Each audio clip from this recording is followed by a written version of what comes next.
اعوذ باللہ من الشیطان الرجیم بسم اللہ الرحمن الرحیم رب اشرح لی صدری ویسر لی امری واحلل عقدۃ من لسانی یفقهوا قولی ربی زدنی علما اللہم فقہنا فی الدین آمین یا رب العالمین سبحانک رب العزت عما یصفون وسلام علی المرسلین والحمد للہ رب العالمین۔ کی ہوسٹ سائمہ عزیز، آج میں آپ کے ساتھ جو شیئر کرنے والی ہوں وہ ہے سورہ نمل۔ سورہ نمل جو سورت ہے اس کا نام رکھا گیا ہے چونٹی پر۔ نمل کہتے ہیں عربی میں چونٹی کو۔ اس لیے اللہ رب العزت نے اتنی پیاری بات چونٹی کے بارے میں فرمائی ہے۔ تو آج میں آپ سے جو شیئر کرنے جا رہی ہوں وہ ہے آیت نمبر 16، 17، 18 اور 19۔ تو شروع کرتے ہیں۔ بسم اللہ الرحمن الرحیم۔ ووارث سلیمان داود وقال یا ایھا الناس علمنا منطق الطیر واوتینا من کل شیء۔ اور وارث ہوا سلیمان داؤد کا، اور اس نے کہا اے لوگوں، سکھائے گئے ہم بولی پرندوں کی اور دیے گئے ہم ہر چیز ضرورت کی۔ ان ھذا لہو الفضل المبین، بے شک یہ البتہ وہ فضل ہے واضح۔ اس آیت سے ہمیں سمجھ آتی ہے کہ حضرت سلیمان کا ذکر کیا جا رہا ہے جو حضرت داؤد علیہ السلام کے بیٹے تھے۔ حضرت داؤد علیہ السلام ایک بہت بڑے نبی تھے جن کے ہاتھ میں لوہا بھی نرم پڑ جاتا تھا، موم ہو جاتا تھا۔ ان کے بیٹے تھے سلیمان۔ تو حضرت داؤد علیہ السلام کی اولادیں بہت ساری تھیں، کہا جاتا ہے 19 اولادیں تھیں، جس میں حضرت سلیمان علیہ السلام کو نبوت دی گئی۔ اب یہاں فرمایا جا رہا ہے کہ حضرت سلیمان کے بارے میں اللہ فرما رہے ہیں کہ ہم نے ان کو وارث بنایا، یعنی اپنے والد داؤد کا۔ تو آپ کو تو یہ پتہ ہوگا کہ جو نبی ہوتے ہیں ان کی وراثت کیا ہوتی ہے۔ ان کی وراثت علم ہوتا ہے۔ کوئی دولت، کوئی پیسہ، کوئی زمینیں نہیں ہوتی، صرف علم ہوتا ہے۔ تو اللہ نے وارث بنایا داؤد علیہ السلام کے بیٹے حضرت سلیمان علیہ السلام کو، جنہوں نے اللہ نے بہت زیادہ علم عطا کیا تھا، اور وہ پرندوں کی بھی بولی سمجھتے تھے، اور ان کے تابع کر دیا گیا تھا جنوں کو، پرندوں کو اور بہت ساری مخلوق کو۔ ان کو بہت ساری زبانیں سکھائی گئی تھیں۔ تو اس سے ہمیں یہ سمجھ آتی ہے کہ جب انسان کو اقتدار ملتا ہے تو اس کے اندر یہ خاصیت ہونی چاہیے کہ اسے بہت ساری زبانیں سمجھ بھی آئیں اور بولنی بھی آئیں۔ تو اللہ نے انہیں دنیا کی ہر ضرورت کی چیز دی تھی، جس میں مال، دولت، بہت ساری چیزیں تھیں۔ آگے اللہ فرما رہے ہیں کہ ان کے پاس کھلی نشانیاں تھیں کہ وہ سمجھتے تھے، سنتے تھے سب کی باتوں کو، چاہے کوئی بھی ان سے جانور بات کرتا، یا پھر کوئی کیڑا بات کرتا، یا پھر کوئی پرندہ، جنوں کی بھی وہ بات سمجھتے تھے۔ آگے اللہ فرما رہے ہیں وَحُشِرَ لِسُلَيْمَانَ جُنُودُهُ مِنَ الْجِنِّ وَالْإِنسِ وَالطَّيْرِ فَهُمْ يُوزَعُونَ۔ اور اکٹھے کیے گئے سلیمان کے لیے اس کے لشکر جنوں میں سے اور انسانوں اور پرندوں میں سے، تو وہ گروہوں میں تقسیم کیے جاتے۔ یعنی اس سے ہمیں یہ سمجھ آتی ہے کہ حضرت سلیمان علیہ السلام کے پاس بہت سارے لشکر تھے، جنوں کے، انسانوں کے، پرندوں کے، لیکن انہوں نے بڑے ترتیب سے، بڑی خوبصورتی سے ان کو ایک ترتیب دی ہوئی تھی، تقسیم کیا ہوا تھا۔ کوئی مطلب اتنی بہت ساری اگر اقتدار مل جائے اور اتنی ساری چیزیں آپ کے تابع ہو جائیں تو ان کو ترتیب دینا بھی بہت انسان کو مشکل پڑ جاتا ہے۔ لیکن اس سے ہمیں یہ سمجھ آتی ہے کہ اقتدار ملنے والے آدمی کے پاس یہ صلاحیت ہونی چاہیے کہ وہ اپنی عوام کو، اپنے لشکر کو کس طرح ترتیب دے، تاکہ اس کو ہر چیز کا علم ہو، اور یہ ساری چیزیں علم سے ہی آتی ہیں۔ آگے اللہ فرماتے ہیں حَتَّى إِذَا أَتَوْا عَلَى وَادِ النَّمْلِ قَالَتْ نَمْلَةٌ يَا أَيُّهَا النَّمْلُ ادْخُلُوا مَسَاكِنَكُمْ لَا يَحْطِمَنَّكُمْ سُلَيْمَانُ وَجُنُودُهُ وَهُمْ لَا يَشْعُرُونَ۔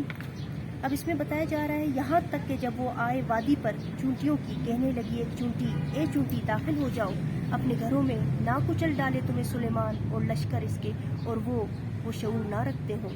کتنی پیاری بات۔ اس کا میں آپ کو بہت ڈیٹیل میں اچھی طریقے سے سمجھاؤں گی۔ پہلے میں آپ کو یہ بتانا چاہوں گی کہ چونٹی کوئی چھوٹا سا کیڑا نہیں، اس کے اندر اللہ نے بڑی خاصیت رکھی ہوئی ہے، بڑی ہی شعور والی جو ہے ایک کیڑا ہے جو بہت شعور والا ہے۔ اس میں آپ کو تھوڑی سی انفارمیشن دوں گی چونٹی کے بارے میں۔ تو چونٹی اپنے وزن سے 20 گنا زیادہ وزن اٹھا لیتی ہے۔ چونٹی کی 12,000 اقسام دریافت کی گئی ہیں۔ چونٹی 10 ملین سالوں سے زمین پر آباد ہے۔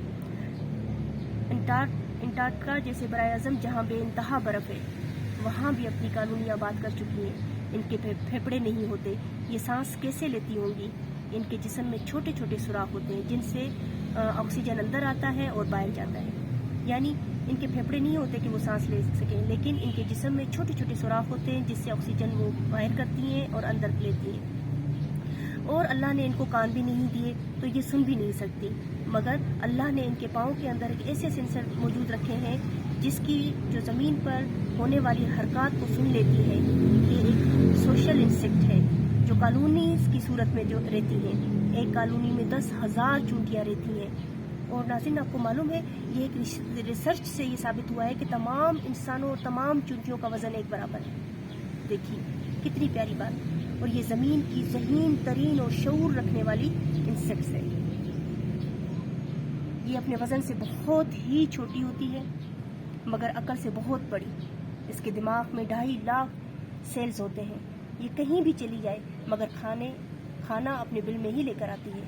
اس کے جسم سے ایک خاص قسم کا کیمیکل نکلتا ہے، یہ اس خوشبو کے پیچھے چلتے چلتے اپنے گھر تک واپس پہنچ جاتی ہے۔ اب آگے ہم اس کے بارے میں پڑھیں گے کہ چونٹیوں کا جو ہے گھر بھی اسی طرح بنا ہوتا ہے 3 کمروں کا، جس میں ایک میں وہ بیٹھ کر بات کرتی ہیں، بیٹھی ہوتی ہیں، دوسرے میں وہ اپنا کھانا جمع کرتی ہیں۔ اسی طرح جو ہے نا انہوں نے اپنے کالونیز بنائی ہوتی ہیں۔ اب آگے ادھر فرمایا جا رہا ہے کہ جب حضرت سلیمان علیہ السلام اپنے لشکر کو لے کر چلتے ہیں جس میں جن بھی ہیں، انسان بھی ہیں، پرندے بھی ہیں، تو اس میں سب کو ترتیب کے ساتھ لے کر چل رہے ہیں۔ دیکھیں جب انسان کو بہت زیادہ قافلہ ہو، لشکر ہو، تو اس کی بہت ساری چیزوں کا پتہ بھی نہیں چلتا اور انسان کو سمجھ نہیں آتی ان سب کو ایک ساتھ لے کر کیسے چلے۔ لیکن اللہ نے حضرت سلیمان علیہ السلام کو اقتدار کے ساتھ ساتھ اتنا علم عطا فرمایا تھا کہ وہ اپنے علم کے ذریعے سے لوگوں کو ترتیب دیتے تھے۔ یعنی اس سے ہمیں یہ سمجھ آتی ہے کہ علم کے ذریعے انسان کے اندر شعور پیدا ہوتا ہے اور ایک ڈسپلن پیدا ہوتا ہے۔ بغیر ڈسپلن کے آپ کبھی بھی کسی بھی چیز کو لے کر نہیں چل سکتے۔ کہیں 1-2 دن تو لے کر چلیں گے لیکن بغیر ڈسپلن کے وہ چیز آخر ختم ہو جاتی ہے یا بندہ خود بیزار ہو جاتا ہے۔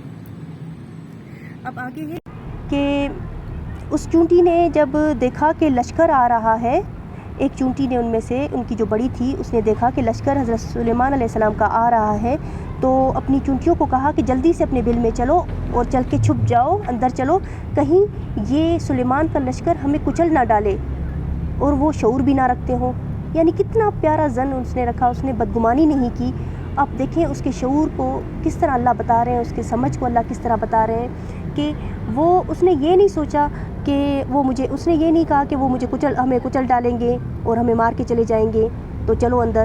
انہوں نے یہ بولا کہ وہ بغیر شعور کے ہو سکتا ہے کیونکہ وہ تو ہمیں نہیں دیکھ رہے اور ان کو نہ ہماری آواز سمجھ آ رہی ہے نہ ہماری بات سمجھ آ رہی ہے، تو کہیں ایسا نہ ہو حضرت سلیمان علیہ السلام اپنے لشکر کے ساتھ ہمیں کچل کر چلے جائیں۔ تو یہاں پر آگے اللہ بڑی ہی پیاری بات بتا رہے ہیں حضرت سلیمان علیہ السلام کی، کیونکہ حضرت سلیمان علیہ السلام کو تو علم تھا، وہ تو ساری زبانیں سمجھتے تھے، تو انہوں نے چونٹی کی بھی زبان سمجھ لی۔ تو انہوں نے کیا کیا، آگے پڑھتے ہیں، فَتَبَسَّمَ ضَاحِكًا مِّن قَوْلِهَا وَقَالَ رَبِّ أَوْزِعْنِي أَنْ أَشْكُرَ نِعْمَتَكَ الَّتِي أَنْعَمْتَ عَلَيَّ وَعَلَى وَالِدَيَّ وَأَنْ أَعْمَلَ صَالِحًا تَرْضَاهُ وَأَدْخِلْنِي بِرَحْمَتِكَ فِي عِبَادِكَ الصَّالِحِينَ۔ تو وہ مسکرا دیا۔ اب کون مسکرایا؟ حضرت سلیمان علیہ السلام اس چونٹی کی آواز پر، اس کی بات پر مسکرا دیا اور خوش ہوا کہ اللہ نے مجھے کتنی بڑی نعمت عطا کی ہے کہ میں سب کی آواز بھی سن سکتا ہوں، ان کی بولیاں سمجھ سکتا ہوں۔ تو ان کی جب یہ بات سنی حضرت سلیمان علیہ السلام نے، تو ان کو اپنی اللہ پر پیار آ گیا۔ بڑی ہی شدت سے جب انسان کو پیار آتا ہے تو کبھی کوئی ایسا کام ہمارا ہو جاتا ہے اچانک سے یا کچھ، تو ہمیں بھی کسی وقت اللہ کے اوپر بہت دل سے محبت آتی ہے، پیار آتا ہے، امٹ کے پیار آنا، جیسے ایک ماں کا اپنے بچے پر آتا ہے۔ تو ویسے ہی حضرت سلیمان علیہ السلام پیار سے مسکرا دیے اور کہنے لگے، تو وہ مسکرا دیے ہنستے ہوئے اس کی بات سے، اور اس نے کہا، اور اسی وقت انہوں نے اپنے رب سے یہ دعا کی، یعنی انہوں نے کوئی بڑائی کوئی تکبر نہیں کی، دیکھو کہ میں نے کس طرح چونٹی کی آواز سن لی، بات سن لی، نہیں، وہ مسکرائے اور انہیں اللہ پر پیار آیا کہ اللہ نے مجھے یہ خاصیت دی ہے، اللہ نے مجھے یہ علم دیا ہے کہ میں سن سکتا ہوں، سمجھ سکتا ہوں۔ تو آگے فرما رہے ہیں، وہ اللہ سے دعا کرتے ہیں، اے میرے رب توفیق دے مجھے کہ میں شکر ادا کروں تیری نعمت کا۔ کون سی نعمت کا؟ جو اللہ نے انہیں یہ نعمت عطا کی ہے بولیاں سننے کی، سمجھنے کی، وہ جو انعام کی تو نے مجھ پر اور اوپر میرے والدین کے، اور یہ کہ میں عمل کروں نیک۔ یہاں پر یعنی اپنے والدین کے بارے میں بتا رہے ہیں کہ ان کے اوپر بھی آپ نے بڑا کرم کیا تھا، ان نعمتوں کے لیے مجھے اللہ پاک اپنا شکر گزار بندہ کر دے تاکہ میں اور شکر ادا کروں، تیرے بڑے کرم ہیں، تیرے بڑے انعامات ہیں مجھ پر۔ تو ہمیں اس سے یہ سمجھ آ رہی ہے کہ شکر گزاری انسان کے اندر عاجزی پیدا کرتی ہے، تو ہمیں شکر گزار بندہ رہنے کے لیے بھی اللہ سے ہی دعا مانگنی چاہیے۔ آگے فرما رہے ہیں کہ میں عمل کروں نیک تو راضی ہو جائے جس سے، اور داخل کرے مجھے ساتھ اپنی رحمت کے اپنے بندوں میں جو نیک ہیں۔ یعنی وہ خود کو ابھی بھی کوئی اللہ نے اتنی کرم کی اس کے اوپر، تو وہ پھر بھی خود کو نیک یا معتبر یا تکبر نہیں ڈال رہا اپنے اندر، اور نہیں سمجھ رہا کہ میں اس چیز کے قابل تھا تو اللہ نے مجھے دی۔ وہ یہی بول رہا ہے کہ اللہ پاک یہ تیری نعمت ہے جو تو نے مجھے عطا کی ہے، میرے رب کریم یہ تیری نعمت ہے، یہ تیرا کرم ہے کہ تو نے مجھے یہ چونٹیوں کی زبان سمجھائی اور مجھے اتنی سمجھ اور عقل دی تاکہ میں ان کو سمجھ سکوں۔ میرا کچھ بھی اپنا دیا ہوا نہیں ہے۔ اگر یہاں ہمیں دنیا میں ہم دیکھتے ہیں کسی کے پاس اقتدار ہو، دولت ہو، مال ہو، عزت ہو، شہرت ہو، تو وہ تکبر کرنا شروع کر دیتا ہے، متکبر ہو جاتا ہے، اور وہ اللہ کی ذات کو بھلا کر لوگوں کے اوپر ظلم کرنا شروع کر دیتا ہے۔ تو حضرت سلیمان علیہ السلام جو تھے وہ چونٹیوں پر بھی ظلم کرنے سے اللہ کا شکر ادا کر رہے ہیں کہ میں نے ان کی آواز سنی اور ان کے اوپر ظلم نہیں کیا۔ تو اور وہ یہ دعا کر رہے ہیں کہ یا اللہ تم مجھ سے راضی ہو جاؤ اور مجھے اپنی رحمت میں، بے شک اللہ کی رحمت کے بغیر انسان کوئی بھی نیک کام نہیں کر سکتا، تو اپنی رحمت میں مجھے شامل کر دے اور نیک صالح لوگوں میں مجھے شامل کر دے۔ تو اس سے یہ سمجھ آتی ہے کہ ہمیں ہر وقت اللہ سے یہ دعا کرنی چاہیے کہ میرے رب کریم تو ہمیں اپنے شکر گزار بندوں میں شامل فرما، اور ہمیں اس قابل کر دے کہ ہم وہ اعمال کریں جس سے تو راضی ہو جائے، اور اس کے بعد اپنی رحمت کا سایہ ہم پر ایسا ڈال دے کہ ہمیں جو نیک صالحین لوگ ہیں ان میں تو شامل کر دے۔ بڑی ہی پیاری بات۔ اور اسی طرح حضرت ابراہیم علیہ السلام نے بھی اپنے اوپر یہی دعا فرض کر لی تھی، اور وہ یہی دعا پڑھتے تھے کہ میرے رب مجھے ناموری عطا کر، سچی ناموری، اور مجھے نیک صالح لوگوں میں شامل کر دے۔ تو پیاری بہنوں، میں آپ سے یہی بات کروں گی کہ اپنے لیے ہمیشہ شکر گزاری مانگیے، ہم نے اپنے لیے ہمیشہ نیک عمل مانگیے تاکہ اللہ آپ سے راضی ہو جائے، اور اپنی رحمت میں وہ آپ کو اپنی رحمت سے ڈھانک کر آپ کو نیک صالح بندوں میں شامل کر کے روز قیامت آپ سرخرو ہو جائیں، رسول پاک صلی اللہ علیہ وآلہ وسلم کی امت کے لیے آپ ایک قابل فخر انسان کے طور پر کھل کے سامنے آئیں۔ وآخر دعوانا والحمد للہ رب العالمین۔